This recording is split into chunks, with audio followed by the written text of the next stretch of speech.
film the conversation, because that's how I delegate action out on it, so that teams can put these things into action. So basically, my thoughts on this whole thing is that, one, deep fakery of large world characters is a better model to continue to engage attention of what the current paradigm is, which is these sort of just like art forms that I sent you. You saw the list there of these political memes which are popping off. Obviously, they're just not implementing the deepfake technology into their system, and I think that can do way better. Did I send you our ethical policy? No. Let me send you our ethical policy because I think it's interesting. Just texted it to you. So at the end of the day, I think ethics are important here because we're headed to a world where everybody's going to be doing this shit, and so creating a framework for how you can do something ethically. So I think having a moral high ground there and being able to say to people like, no, you don't just lie about this kind of stuff. That's not okay. But as long as you flag it as this is a fictional story, you're allowed to do this. Yeah, 100%. So I see it as lots of people are going to use deepfake technology in order to control the narrative in some form, just grab attention, to use as some form of propaganda towards a means to an end. The greatest means to an end is same as George Washington wanted, is just a more fair system for people, kill corruption, etc. There's obviously other people like Craig Sellers who is working on the aspect of a self-ID, these sorts of systems which are seen as we need human verification in the future, an internet where you know that it's real people, blah, blah, blah. And I think their biggest limitation is on gaining narrative traction. So there's lots of people who I guess are working on these fundamental technologies in the world, which are meant to be helpful switches as technology starts to propose bigger and bigger risks towards humanity and towards people living in false realities and just all of that, right? So I think it's a good time to dream very big on, what does that look like? What does the better version look like? If the people don't do it, then these larger powers like World Economic Forum, central banking, digital currencies will. And absolutely. And that's the big idea about our company is these tools of controlling narrative, democratizing them, understanding them, and sharing them. How do 1 million people get together and decide that this is the story of the next year? And all the tools of disinformation are tools for prefrontal cortex control. Right. So I think part of the stack here is, what does the good narrative look like? What is the Bloomsday narrative, as I like to call it? Oh, that's doomsday, the opposite of doomsday? Yeah, exactly. What is the explosion of good? Just what is the positive path? People, as they get existentially accelerated, are going to be looking for positive narratives to apply themselves to and be a part of. And for us, it's I call it alternate reality cinema arc. And it's we can make a superhero movie. That's not a movie, but the whole world engages in a narrative about climate, where by participating in the narrative about climate, you are affecting the climate. You're voting, you're changing something, you are walking to something. We can make a story about the loneliness epidemic, where by participating in the story about the loneliness epidemic, you are meeting people. The integration of gamification with storytelling using all of these tools. And I think the future is where we will dream our world into existence. We already have Gen AI, where we can say we can show people, this is what I did last week, and illustrate things and change things. And so now we'll just be able to say something, and other people, we can affect consensus reality in this way. Yeah, and some other of these markers, in my opinion, is one, the crypto pill, which is creating the shift from people using fiat currency systems, which are controlled money supplies that can be printed on, into, the original vision of Bitcoin was building because of that risk, because of understanding this is the greatest form of global control. Who owns the money printer, has too much power. It's asymmetric. And that, I think, is something which has really been lost in the narrative of crypto. A lot of people in crypto and most Bitcoin holders don't have the crypto pill. Bitcoin lost that narrative. It's just seen as an investment asset. And if you just think about, I guess, the economic theory of crypto coins or meme coins is the pull of how much people hold their value inside of the fiat system or these new systems. Yeah, again, I don't think we've seen enough coins which are basically activism coins. I think think you still have to edge on the side of memery. It's memes, which are activism, is the perfect medium, because it's things which are humorous, you want to buy into it, it's fun, while also representing something of higher order. Yeah, I mean, to me, crypto is a part of our strategy. It's not like a lot of people don't care about crypto. A lot of people care about crypto a lot. And, we're going to be doing, so in August, we plan to go into 50 theaters in 25 cities and then expand from there. But before that, we want to do a lot of social media stuff. And I think part of it is putting stuff on social media, just telling a story, not getting anyone to download anything, just like this entire canvas is something that we can tell a story on. Yeah, well, I think to me, the movie in its interplay between two small town characters was representative of the bigger narratives and characters that exist in our world and in our game that we're all playing. And so I think of like, yeah, how did you see yourself in the movie? Well, I think not a lot of people think about what controlling the narrative looks like, or like the fact that the world is ran by narrative. And already that's like my work with this. I have a Bible application, which is, why is the narrative bad today? Why is there so much doomsday view? Why are people unactivated and extracted upon is at its core social media algorithms. So that's something I've been thinking about a lot. Reality is a generative system based on what we care about. What we care about is currently getting fed towards the bottom of our brainstem, maximizing extraction from people. So I've created a TikTok feed which does the opposite, which tries to maximize value for a user. The first like inspiration algorithm. I'm very bullish on that. I have a bunch of different things which I view as systemic fixes. There's a group called Effective Altruism. They had billions of dollars run through them. Got popular, I think, mainly when SBF blew up because he was a big donor. So they got like negative popular. Also, they were already starting to get a ton of flack because at the end of the day, I don't think that they were holistic enough in their thinking. Like, one of the biggest problems they're looking at is AI alignment, which is, as we get stronger AI systems, if these things are not aligned towards human potential, it'll really just like get even better at extracting from us. And what's silly is that they've spent like $500 million on this theoretical research outside of the big labs, and so it's like, is any of that work actually going to get implemented or utilized? None of that work had a direct positive impact in the present. So my whole thing was like, okay, wait, absolutely zero people inside of effective altruism and AI alignment are looking at the present misalignment. They're all trying to basically find what's the golden key that I can fix it, which I just think is not the right way. I think what's the best chance of an aligned AI future is to align it in the present first, empower all of humanity. It's more of like a holy thing. If you view yourself as a node in a much greater system rather than, yourself being disconnected from that thing. The idea of capitalism as the super intelligence that we've already created that is exploiting humans for this thing called value, which has no actual value to humans. Right. So like we're in a pay-per-click maximizer for sure. Yeah, and so I do think there's a positive shift that some people are going through and waking up to their like heroic potential, which is, if you do view materials on a long-term scale as reaching maximum abundance, then what becomes valuable? It's more of like what the story you told is. How much good karma did you get? How many other people did you empower? If we view all people, we're in the game. At the end of a game in chess, all of the pawns become royalty, and I think that holds true for the game we're in life. Everyone's going to be royalty as long as things go right. And so that makes it like at least a cool way of viewing the world, where I'm like, okay, wow, like I can help kings and queens of the universe, and that's what's actually scarce. The only scarce resource is the ability to help.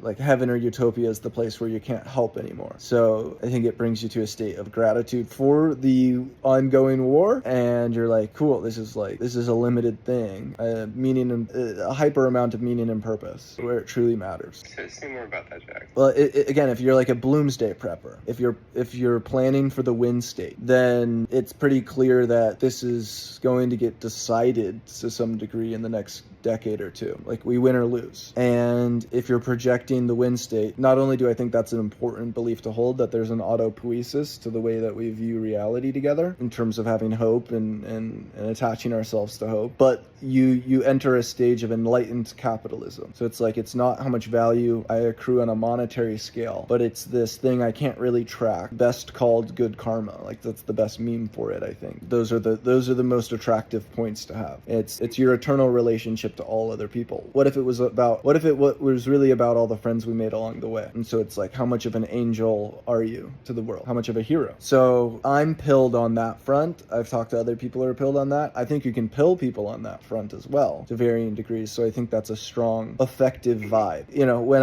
I joined effective altruism, I thought many of the things they were doing was not holistic enough. And one of those things was like, what makes an effective altruist? What is the priors of how someone views the world that turns them into wanting to maximize good? You know, how can you get someone there from simply a philosophical framework? And what effective altruism had a ton of talk about was on info hazards, which was basically a discussion of what is the most dangerous information in the world. And I'm like, wait, look up. You know, there's the movie Don't Look Up, and in there the problem is that people just like don't really believe in the comment. To me, it was a very metaphorical movie. I really enjoyed it. And so when you look up at information itself, again, this was not like a study that they were at all doing, but like, what is the most effective information? What's the most effective vibes? That, I think, led me towards this like idea of a karma pill. If you can pill someone on the idea of karma, you've changed their risk reward functions in how they operate in the world towards this idea of enlightened capitalism. They're playing a different game. They're playing the infinite game. And then it comes down to, you know, I think more of where this deepfake stuff is on existential accelerationism. The more that someone gets existentially accelerated, or they view themselves within a system that is needing assistance, then they become an assister. And then it's a matter of, you know, sadly, a lot of people who get existentially accelerated do that without what I would consider like a greater narrative, or one where they believe we can win. And so that's what leads to a doomsday prepper. Existential acceleration plus hope equals bloomsday prepper. Existential acceleration plus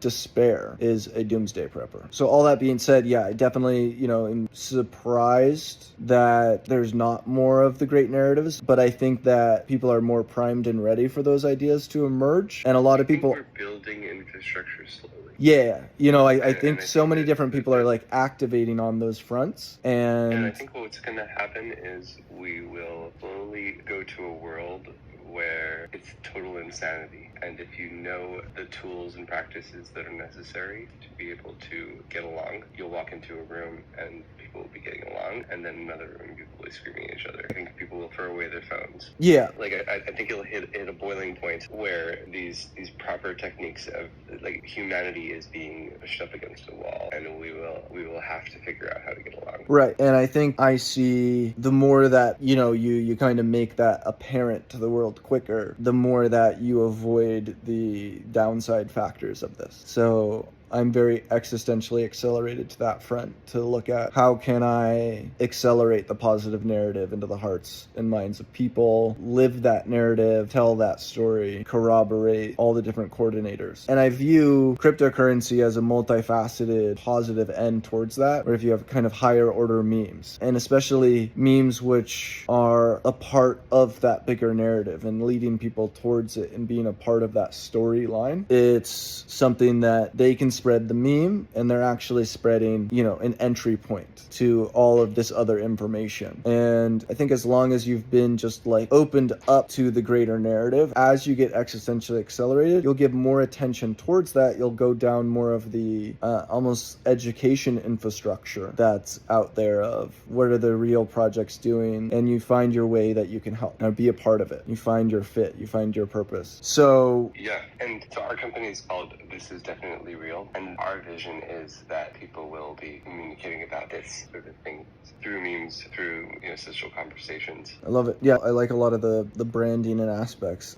Could definitely already tell that we're thinking a lot of the same ways. And yeah, I just sparked on, oh my gosh, there's all these political like meme coins which are killing it. They're not really attached to something bigger, so it's a power function that's not being utilized for higher good. And in terms of competing with their mimetic capability of this art, a more prescient art form and existentially accelerating art form would be deepfakes of these figures. And I think that's potentially like a fucking insanely strong entry point. It's right on the financial markets. It is the best possible way to accrue attention into value, into that thing becoming real, right? It's real buy-in. People are clearly already buying into it on a political front just because it's engaging to witness. It's almost like, obviously the biggest one is Joe Biden because he's the biggest figure. So he's the biggest meme, and they're tapping his meme power through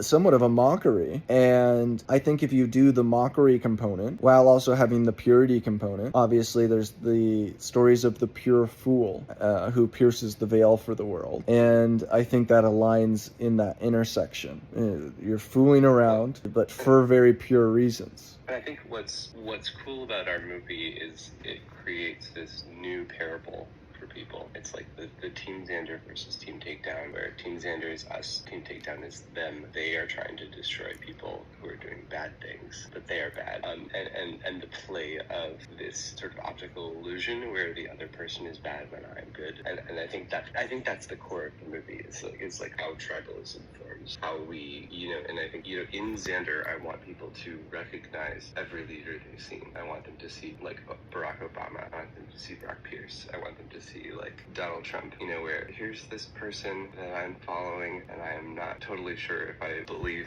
or agree with him, and then this narrative gets constructed around that, and then you realize that this person is not the narrative. Yeah, so I love that. I think the movie is a great asset and place to push people towards in terms of the educational infrastructure. I think like having these communities form and the deepfake versions of Klaus Schwab and a bunch of other figures promote the movie and be like, I'm on Team Xander because of X, and help push forward that dialogue of what the movie could mean to people is also our gonna marketing campaign. Yeah, we have to. So we did like a test run of this in 2020. We did like a very small one, and what we did is we started with Team Takedown. We worked with a bunch of influencers. So we had like 5 big Twitch gamer influencers, and we had them pretend that they were hacked by Team Takedown, and then Xander takes down Team Takedown, and then everyone goes around Team Xander and becomes part of the team. And I think that's still a strong. I think like the threat of Team Takedown and this question of like cancel culture. Team Takedown is kind of like, who is it right to destroy someone?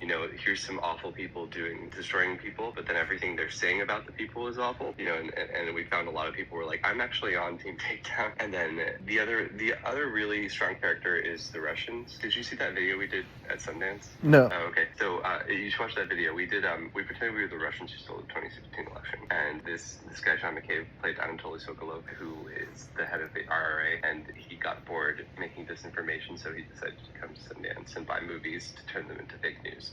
And that was basically a project where we were like, let's test our model where we pick a target, and the target is Hollywood. Hollywood goes to Sundance. Everyone's assistant adds them to all of the parties that everybody's going to. Everybody's trying to network. Everybody's trying to get money for their movie. Everybody's trying to understand what is next in the industry. We're gonna hack that. And so we made these posters that are like, the big idea was like, Russia's trying to buy the U.S. film industry, and they don't know how it works, but they know they can buy it.